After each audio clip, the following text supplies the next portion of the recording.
ಕರ್ನಾಟಕ ರಾಜ್ಯದ ಹವಾಮಾನ ಮುನ್ಸೂಚನೆ. ನಾನು CS ಪಾಟೀಲ್, ಹವಾಮಾನ ಇಲಾಖೆ, ಬೆಂಗಳೂರು. ನಾನು ಮುಂದಿನ 7 ದಿನಗಳವರೆಗೆ ಕರ್ನಾಟಕ ರಾಜ್ಯದ ಹವಾಮಾನದ ಮುನ್ಸೂಚನೆಯನ್ನು ಸಂಕ್ಷಿಪ್ತವಾಗಿ ವಿವರಿಸುತ್ತೇನೆ.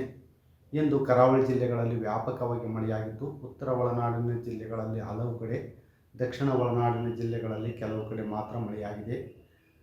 ಪ್ರಮುಖವಾಗಿ ಹೊನ್ನಾವರನಲ್ಲಿ 13 ಸೆಂಟಿಮೀಟರ್, ಮಂಕಿ ಉತ್ತರ ಕನ್ನಡ ಜಿಲ್ಲೆಯಲ್ಲಿ 10 ಸೆಂಟಿಮೀಟರ್, ಕಾರವಾರನಲ್ಲಿ 9 ಸೆಂಟಿಮೀಟರ್, ಕೆಂಬಾವಿ ಯಾದಗಿರಿ ಜಿಲ್ಲೆಯಲ್ಲಿ 4 ಸೆಂಟಿಮೀಟರ್, ಆಗುಂಬೆಯಲ್ಲಿ ಕೂಡ 4 ಸೆಂಟಿಮೀಟರ್ ಮಳೆಯಾಗಿದೆ.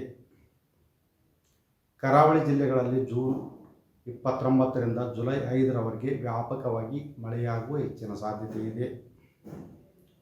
ಉತ್ತರ ಕನ್ನಡ, ಉಡುಪಿ ಹಾಗೂ ದಕ್ಷಿಣ ಕನ್ನಡ ಜಿಲ್ಲೆಗಳ ಕೆಲವು ಕಡೆ ಭಾರೀ ಹಾಗೂ ಅತಿ ಭಾರೀ ಮಳೆಯಾಗುವ ಸಾಧ್ಯತೆ ಇದ್ದು, ಜೂನ್ 29ರಿಂದ ಜುಲೈ 5ರವರೆಗೆ ಆರೆಂಜ್ ಅಲರ್ಟನ್ನು ಘೋಷಿಸಲಾಗಿದೆ. ಬೆಳಗಾವಿ, ಧಾರವಾಡ, ಶಿವಮೊಗ್ಗ, ಚಿಕ್ಕಮಗಳೂರು, ಹಾಸನ ಹಾಗೂ ಕೊಡಗು ಜಿಲ್ಲೆಗಳ ಕೆಲವು ಕಡೆ ಭಾರೀ ಮಳೆಯಾಗುವ ಸಾಧ್ಯತೆ ಇದ್ದು, ಜೂನ್ 29ರಿಂದ ಜುಲೈ 5ರವರೆಗೆ ಯೆಲ್ಲೋ ಅಲರ್ಟನ್ನು ಘೋಷಿಸಲಾಗಿದೆ. ಬೆಂಗಳೂರಿನಲ್ಲಿ ಜೂನ್ 29ರಿಂದ ಜುಲೈ 5ರವರೆಗೆ ಕೆಲವು ಕಡೆ ಹಗುರದಿಂದ ಸಾಧಾರಣವಾಗಿ ಮಳೆಯಾಗುವ ಹೆಚ್ಚಿನ ಸಾಧ್ಯತೆ ಇದೆ. ಕರ್ನಾಟಕ ರಾಜ್ಯದ ಹವಾಮಾನ ಮುನ್ಸೂಚನೆ. ನಾನು CS ಪಾಟೀಲ್, ಹವಾಮಾನ ಇಲಾಖೆ, ಬೆಂಗಳೂರು. ನಾನು ಮುಂದಿನ 7 ದಿನಗಳವರೆಗೆ ಕರ್ನಾಟಕ ರಾಜ್ಯದ ಹವಾಮಾನದ ಮುನ್ಸೂಚನೆಯನ್ನು ಸಂಕ್ಷಿಪ್ತವಾಗಿ ವಿವರಿಸುತ್ತೇನೆ.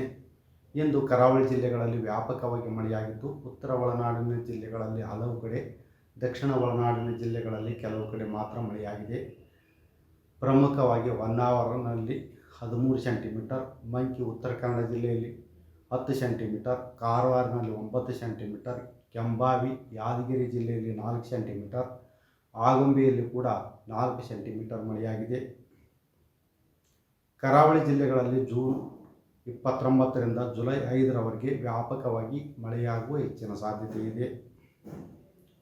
ಉತ್ತರ ಕನ್ನಡ, ಉಡುಪಿ ಹಾಗೂ ದಕ್ಷಿಣ ಕನ್ನಡ ಜಿಲ್ಲೆಗಳ ಕೆಲವು ಕಡೆ ಭಾರೀ ಹಾಗೂ ಅತಿ ಭಾರೀ ಮಳೆಯಾಗುವ ಸಾಧ್ಯತೆ ಇದ್ದು, ಜೂನ್ 29ರಿಂದ ಜುಲೈ 5ರವರೆಗೆ ಆರೆಂಜ್ ಅಲರ್ಟನ್ನು ಘೋಷಿಸಲಾಗಿದೆ.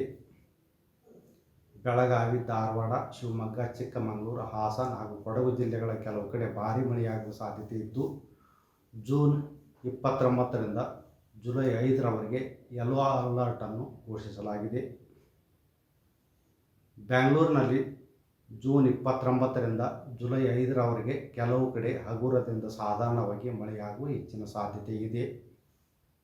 ಕರ್ನಾಟಕ ರಾಜ್ಯದ ಹವಾಮಾನ ಮುನ್ಸೂಚನೆ. ನಾನು CS ಪಾಟೀಲ್, ಹವಾಮಾನ ಇಲಾಖೆ, ಬೆಂಗಳೂರು. ನಾನು ಮುಂದಿನ 7 ದಿನಗಳವರೆಗೆ ಕರ್ನಾಟಕ ರಾಜ್ಯದ ಹವಾಮಾನದ ಮುನ್ಸೂಚನೆಯನ್ನು ಸಂಕ್ಷಿಪ್ತವಾಗಿ ವಿವರಿಸುತ್ತೇನೆ. ಇಂದು ಕರಾವಳಿ ಜಿಲ್ಲೆಗಳಲ್ಲಿ ವ್ಯಾಪಕವಾಗಿ ಮಳೆಯಾಗಿದ್ದು, ಉತ್ತರ ಒಳನಾಡಿನ ಜಿಲ್ಲೆಗಳಲ್ಲಿ ಹಲವು ಕಡೆ, ದಕ್ಷಿಣ ಒಳನಾಡಿನ ಜಿಲ್ಲೆಗಳಲ್ಲಿ ಕೆಲವು ಕಡೆ ಮಾತ್ರ ಮಳೆಯಾಗಿದೆ. ಪ್ರಮುಖವಾಗಿ ಹೊನ್ನಾವರನಲ್ಲಿ 13 ಸೆಂಟಿಮೀಟರ್, ಮಂಕಿ ಉತ್ತರ ಕನ್ನಡ ಜಿಲ್ಲೆಯಲ್ಲಿ 10 ಸೆಂಟಿಮೀಟರ್, ಕಾರವಾರನಲ್ಲಿ 9 ಸೆಂಟಿಮೀಟರ್, ಕೆಂಬಾವಿ ಯಾದಗಿರಿ ಜಿಲ್ಲೆಯಲ್ಲಿ 4 ಸೆಂಟಿಮೀಟರ್, ಆಗುಂಬೆಯಲ್ಲಿ ಕೂಡ 4 ಸೆಂಟಿಮೀಟರ್ ಮಳೆಯಾಗಿದೆ. ಕರಾವಳಿ ಜಿಲ್ಲೆಗಳಲ್ಲಿ ಜೂನ್ 29ರಿಂದ ಜುಲೈ 5ರವರೆಗೆ ವ್ಯಾಪಕವಾಗಿ ಮಳೆಯಾಗುವ ಹೆಚ್ಚಿನ ಸಾಧ್ಯತೆ ಇದೆ. ಉತ್ತರ ಕನ್ನಡ, ಉಡುಪಿ ಹಾಗೂ ದಕ್ಷಿಣ ಕನ್ನಡ ಜಿಲ್ಲೆಗಳ ಕೆಲವು ಕಡೆ ಭಾರೀ ಹಾಗೂ ಅತಿ ಭಾರೀ ಮಳೆಯಾಗುವ ಸಾಧ್ಯತೆ ಇದ್ದು, ಜೂನ್ 29ರಿಂದ ಜುಲೈ 5ರವರೆಗೆ ಆರೆಂಜ್ ಅಲರ್ಟನ್ನು ಘೋಷಿಸಲಾಗಿದೆ. ಬೆಳಗಾವಿ, ಧಾರವಾಡ, ಶಿವಮೊಗ್ಗ, ಚಿಕ್ಕಮಗಳೂರು, ಹಾಸನ ಹಾಗೂ ಕೊಡಗು ಜಿಲ್ಲೆಗಳ ಕೆಲವು ಕಡೆ ಭಾರೀ ಮಳೆಯಾಗುವ ಸಾಧ್ಯತೆ ಇದ್ದು, ಜೂನ್ 29ರಿಂದ ಜುಲೈ 5ರವರೆಗೆ ಯೆಲ್ಲೋ ಅಲರ್ಟನ್ನು ಘೋಷಿಸಲಾಗಿದೆ.